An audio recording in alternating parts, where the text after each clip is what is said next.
Okay, back again with another Adobe Premiere Pro CS6 tutorial. We're going to look at the audio, continuing on with audio, this time adjusting the volume. A couple of other ways you can kind of manipulate the volume.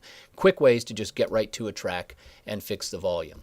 Well, let's say I've got a source clip right over here that I'm listening to. And This is my teacher SOT, by the way. I have it in a bin all by itself just for SOTs, and I'm just listening as to soon as it. I heard the word contest and helping people in need, I challenged my kids. And it's also showing me again on this same volume meter over on my far lower right corner. I'm To listening. answer these questions. Well, before I even put it in the timeline, I could make some adjustments right here. I can actually just go to the clip itself. Under the clip menu, I can go up there to modify. I can also click on the clip over here in my bin.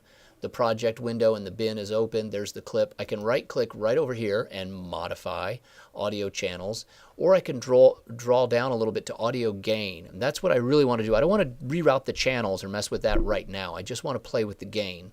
So let's say I brought in this footage or this byte, and it's just was recorded too loud in the camera, and I know I'm going to need to knock the volume down a few decibels. So again, I can grab it here and right click on it. I can grab it here, go to the clip menu, and just modify. On this one, I can do audio options and check the gain.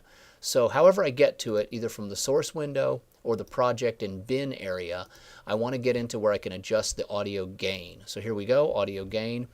Brings me up to this nice little panel. So again, if I know that that whole interview is a couple of decibels too loud, by default it says, hey, adjust the gain by a certain amount. And if I need to lower it -3 decibels, it's going to apply that to the entire clip that I've got in the source window. It's going to just drop the whole volume 3 decibels so that my peaks won't be quite so loud. There are a few words that she says kind of loudly. Myers put out all of this wonderful announcements that there was going to be a contest, and we were all going to. And so I've already adjusted that source audio. So however many bytes I use, if I use 3 bytes from her, or 3 SOTs in the story, or 5, it was a package, or just 1, they're all going to come in, and I can drop them into the timeline, and they'll be at a pretty good preset level. So that's one way. Fix your audio clip right there in the source window. You can use the clip menu. You can click right on the clip in the bin and get down to your audio gain. That's if you just want to fix the levels. And again, I bring it up a second time, and it shows me I've already adjusted it by 3. I've just lowered it 3 decibels relative to the volume that the video was shot in. So I haven't changed the peak to -3. I've just lowered it by 3 decibels from the loudness or the volume that it was recorded at. Okay, that's one way to do it. Let's look at the timeline itself then, and I'll just show you a little bit of that way. So I'm going to scroll back to where I can see all of my sequence here. There's the one I've been editing, and I've got the SOT right there. Let's jump ahead to the edit points. And here's the SOT in the timeline. So if I just want to edit it here, if, again, let's say I didn't fix it up here in the source window or the bin window, There are some kids who don't have a choice about their health. well, I can actually adjust the volume right there just by sight.